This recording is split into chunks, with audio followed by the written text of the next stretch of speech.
আজকের ব্লগে তোমাদেরকে দেখাবো শ্রীনগরের ফেমাস টিউলিপ গার্ডেন এবং অন্যান্য মুঘল গার্ডেনগুলো। তো চলো আর দেরি না করে ব্লগটা শুরু করা যাক। Hello, welcome to another blog.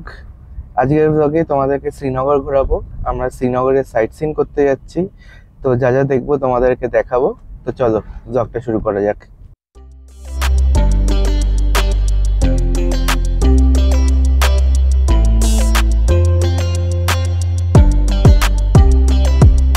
তো গাড়ি থেকে একটা পার্টিকুলার পয়েন্টে নামিয়ে দিল, ওখান থেকে হেঁটে যেতে হচ্ছে গার্ডেনে। টিউলিপ গার্ডেন এটা কিন্তু এশিয়ার লার্জেস্ট টিউলিপ গার্ডেন। প্রত্যেক বছর লাখ লাখ ফুল থাকে এখানে। আর টিউলিপ ছাড়াও কিন্তু অন্য ধরনেরও অনেক ফুল থাকে এখানে। এটা প্রায় 30 একর জমি নিয়ে তৈরি।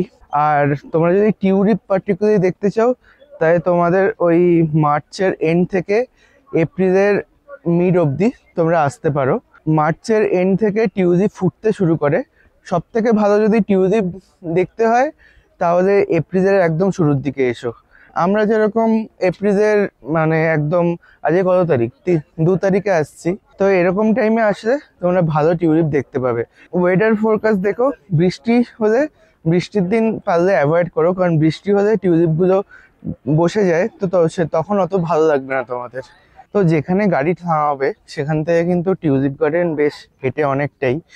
শুরুতেই একটা নেহেরু গার্ডেন আছে, আমরা প্রথমে ভুল করে ওখানে টিকিট কাটতে গেছিলাম। অনেকেই ওখানে কাটছিল, বাট সবাই ভুল জানতো। তো ওইটা কিন্তু টিউলিপ গার্ডেন না, তোমরা একটু জিজ্ঞেস করে নিও টিউলিপ গার্ডেন কোথায়। তো এখানে গাড়ি অ্যালাউ করে না, তোমাদেরকে বেশ খানিকটা হেঁটে যেতে হবে টিউলিপ গার্ডেন অবধি। তো এই চলে এসেছি টিউলিপ গার্ডেনের গেটে, গেট নাম্বার 1। টিকিটের প্রাইস এখানে 75 টাকা অ্যাডাল্টদের জন্য, আর বাচ্চাদের জন্য 30 টাকা।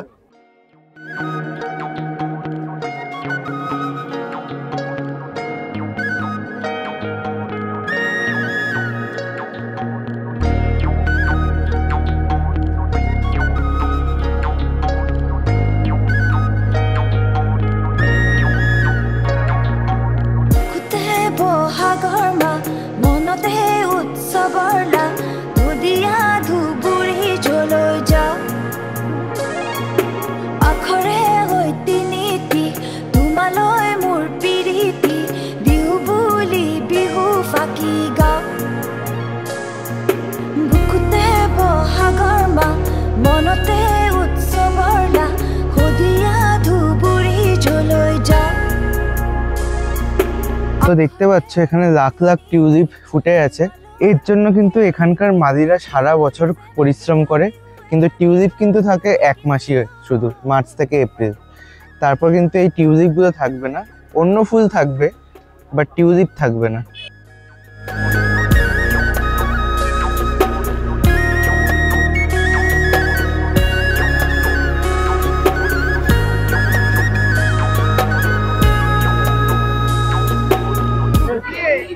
বরফ দেখতে এসেছিস তো?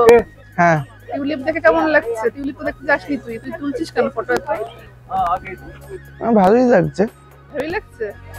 বরফ বেটার। বরফ বেটার? আচ্ছা, বরফ তো অন্যরকম, এত কালারফুল তো নয় না জিনিসটা। হ্যাঁ, ব্যাকগ্রাউন্ডে একটা বরফের পাহাড় থাকলে বেশি ভালো লাগতো। কেমন লাগছে? আমার তো দারুণ লাগবেই। আমি তো এই কারণেই এই টাইমে এসে টিউলিপ দেখতে পারি।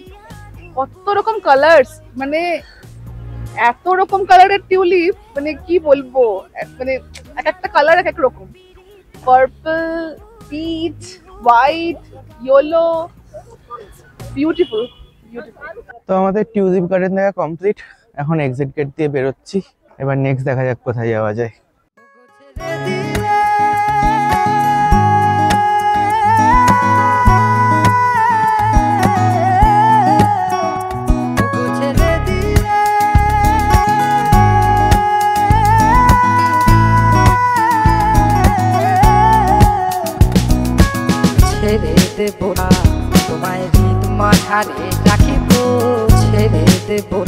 আমরা এখন চলে এসেছি চশমাশাহী গার্ডেনে। এটা টিউলিপ গার্ডেন থেকে একটু বেশিক্ষণ না, একটু ওপরে উঠতে হয়। চশমাশাহী শ্রীনগরের মুঘল বাগানগুলোর মধ্যে এটি অন্যতম। 1632 সালে মুঘল গভর্নর আদিমদ্দান খান এই বাগানটি নির্মাণ করেছিলেন। এটি মুঘল সম্রাট শাহজাহান তার জ্যেষ্ঠ পুত্র দারা শিকোহকে দিয়েছিলেন। শ্রীনগরে যে 3টি মুঘল বাগান রয়েছে তার মধ্যে এটি সবথেকে ছোট বাগান। শালিমার বাগান হচ্ছে বৃহত্তম এবং নিশাত গার্ডেন দ্বিতীয় বৃহত্তম। 3টি বাগানই ডাল লেকের ডান থেকে তৈরি করা হয়েছিল, যার পেছনে আছে জাওয়ারওয়ান পর্বত বা জাওয়ারওয়ান রেঞ্জ। তো ওপরে উঠে এখানে একটা কাশ্মীরি ড্রেস পরে ফটো তোলার জায়গা আছে, ওই সুলগ্নাকে দেখতে পাচ্ছ। এখানে কিন্তু নিজেদের ক্যামেরায় ফটো তোলা যাবে না, ওরাই ফটো তুলে তারপর সেটা সফট কপি বা হার্ড কপি তোমাকে দেবে।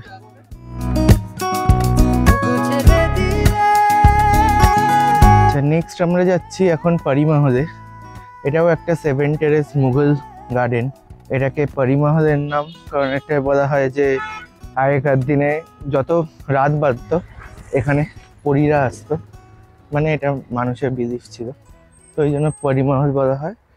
পরি মহল মুঘল প্রিন্স দারা শিকোহ 1600 খ্রিস্টাব্দের মধ্যবর্তী সময়ে তৈরি করেছিলেন।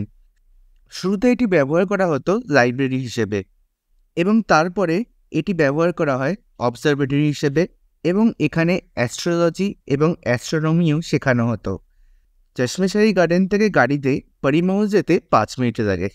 দূরে দেখতে পাচ্ছ এটা কিন্তু একটা গলফ কোর্স, আর একদম দূরে হচ্ছে গিয়ে ডাল লেক।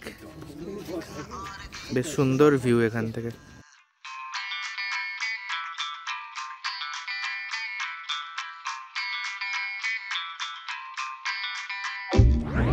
दिल ये चल रहा था अकेला, लेकिन तू दिखा और गेम इसने भी खेला। अब तो ख्वाब तेरे ये देखे, थोड़ा रिस्क लेके तुझ पे डोरे भी फेंके। सुन सुन सुन जरा तू इसकी धुन जरा तू, कब से होप लेके तेरे डोर पे खड़ा दिल, तेरे इश्क में बड़ा दिल, छोटे पैक में बड़ा दिल, छोटे पैक में बड़ा दिल, छोटे पैक में बड़ा दिल। এখন আমরা চলে এসেছি নিশাত গার্ডেনে। নিশাতবাগ গার্ডেন তৈরি করেছিলেন আসিফ খান 1633 খ্রিস্টাব্দে। এটি শ্রীনগরের 3টে গার্ডেনের মধ্যে দ্বিতীয় বৃহত্তম গার্ডেন। নিশাতবাগ হচ্ছে উর্দু, যার ইংলিশে মানে হলো গার্ডেন অফ জয়। এটিকে অনেকে টেরেস গার্ডেনও বলে থাকেন। এই নিশাত গার্ডেন থেকে ডাল লেকের খুব সুন্দর ভিউ দেখতে পাওয়া যায়। বলা হয় শাহজাহান যখন এই বাগান দেখেছিলেন তখন এর প্রশংসায় পঞ্চমুখ হয়েছিলেন। তিনি প্রায়ই আসিফ খান আর তার ফাদার ইন লকে গিয়ে এই বাগানের প্রশংসা করতেন, এই আশায় যে একদিন তাকে এই বাগানটি গিফট করা হবে। কিন্তু এরকম কোনো অ্যাকশন না নেওয়ায় একদিন শাহজাহান প্রচণ্ড রেগে গিয়ে এই গার্ডেনের ওয়াটার সাপ্লাই বন্ধ করে দেন, যেই ওয়াটার সাপ্লাই আসতো শালিমার বাগ থেকে। এরপর আস্তে আস্তে নিশাত বাগান থেকে মরুভূমিতে পরিণত হতে থাকে। কিছুদিন পর আসিফ খানেরই এক বৃদ্ধ শালিমার বাগে গিয়ে ওয়াটার সাপ্লাই সাহস করে চালিয়ে দেন। এটা শোনার পর শাহজাহান একদমই ক্রুদ্ধ হন না, বরং তিনি অ্যাপ্রিসিয়েট করেন যে আসিফ খানের কাছে খুবই লয়াল সার্ভেন্ট আছে এবং তারপর সে নিশাত বাগের ফুল ওয়াটার সাপ্লাই রিস্টোর করার অর্ডার দেন। আচ্ছা, আজকে সত্যিই খুব টায়ার্ড হয়ে গেছি। এখন এই একটা সুন্দর গাছের তলায় ছায়ায় এসে একটু বসেছি। বিশাল রোদ আজকে। তো এত গার্ডেন ঘোরার পর আমাদের শঙ্করাচার্য টেম্পল ঘোরারও কথা ছিল, বাট ভাবছি নিশাত গার্ডেন থেকে লাঞ্চ করার পর ওটাই আর যাবো না, কারণ লাঞ্চ করার পর আরও টায়ার্ড হয়ে যাব। তো এখন শুয়ে পড়েছি, আর পাচ্ছি না। চলো আজকের ব্লগটা এখানেই শেষ হচ্ছে, আবার দেখা হবে পরের ব্লগে। তো ব্লগটা কীরকম লাগলো জানিও কমেন্ট সেকশানে, আর এই চ্যানেলের প্রথম হলেই চ্যানেলটাকে সাবস্ক্রাইব করে দিও। তো চলো আবার দেখা হচ্ছে পরের ব্লগে। বাই। छोटे पैक में बड़ा दिल, छोटे पैक में बड़ा दिल, छोटे पैक में बड़ा दिल।